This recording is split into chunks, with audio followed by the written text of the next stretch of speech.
Freemasonry began with the skilled stonemasons of medieval England, Scotland, and France, way before the Enlightenment. Their trade secrets made them valuable artisans in the construction of castles, cathedrals, and all the important buildings of the time. As a mobile brotherhood, these skilled workers would move freely from town to town, ready to lend their expertise to any particular building project where they might be required. Secret handshakes and other signals were developed to identify one another as members of the craft, and they established exclusive guilds which no other person was allowed to enter. These guilds, called lodges, were primitive types of trade unions that were mainly for protection and credibility.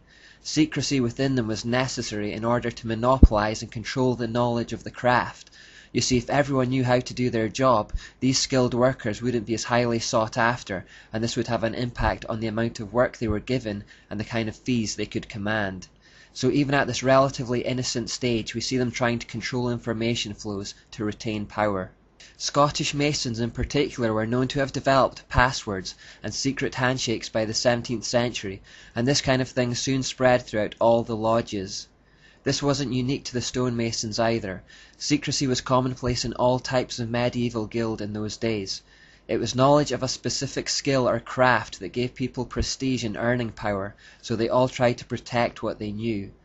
This is the relatively innocent origin of Freemasonry, and the period that is now known as operative masonry, because it was simply about the literal operations of the building trade.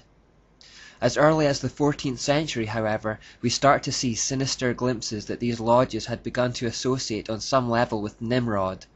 In the latter half of that century, a series of 115 documents called the Old Charges were composed to outline in a formal way the nature, organization, and functions of the craft. A 1425 manuscript shows that Freemasons had begun to trace their origins back to Nimrod as the instigator of the first great building project in world history, the construction of the Tower of Babel. Because of the tower and the fact that Nimrod was renowned as an architect and builder of many great cities within his empire, they began to revere him even at that stage as the originator or father of their craft. Within modern masonry, therefore, there is still an oath of Nimrod and a charge of Nimrod that initiates are asked to recite and obey. Now remember how I said that religions take on the characteristics of their prophet? Well, that's a rough idea of what happened here. These old charges began to establish spiritual principles based on the mystery ideas taken from Babylon. Over time, the organization of Freemasonry evolved with an increasing emphasis on these spiritual metaphors and less focused on the actual construction of buildings. By the late 1600s, just as the Enlightenment was getting going, Masonic lodges started enrolling growing numbers of accepted gentlemen who had no direct links to the building trade at all. Some writers suggest that this happened simply because of a growing interest in architecture amongst the nobility.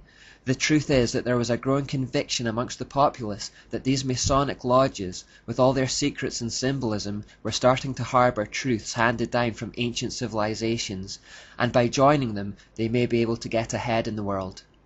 By the early 1700s, all the original emphases on the principles of stonemasonry had been turned into allegories with occult spiritual meaning. To take a random example, unhewn stone was said to symbolize man in his infant or primitive state, rough and unpolished. Polished stone was on the other hand representative of man in the decline of years after a regular well-spent life in acts of piety and virtue which cannot otherwise be tried and approved than by the square of God's word and the compass of his own self-convincing conscience. As illustrated here, tools of the trade such as the square and compass were used to describe spiritual and philosophical ideas. When people turned away from God in the Enlightenment, the spiritual vacuum was filled by Freemasonry. Politicians, scientists, even clergymen, the most influential and powerful enlightened movers and shakers of the day, were the new initiates.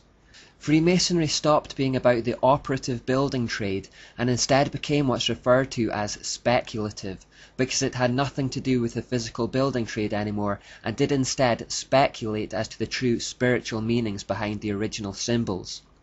The interest in Nimrod and Babylon had taken over their whole organization. The new initiates saw themselves not as builders of cathedrals and castles, but builders of a new society that would be free of religious tyranny. It would be based on the so-called enlightened truths handed down from ancient times. The first Grand Lodge of Freemasonry was established in 1717, and this is generally held to be the official beginning of speculative Masonry. Freemasonry at this point effectively became the Church of Deism. It was also from this point that Freemasonry effectively became the truest form of the ancient mysteries in the world, having gathered ancient wisdom from all the mystery religions throughout history. Freemasonry then leads us on to the infamous Illuminati.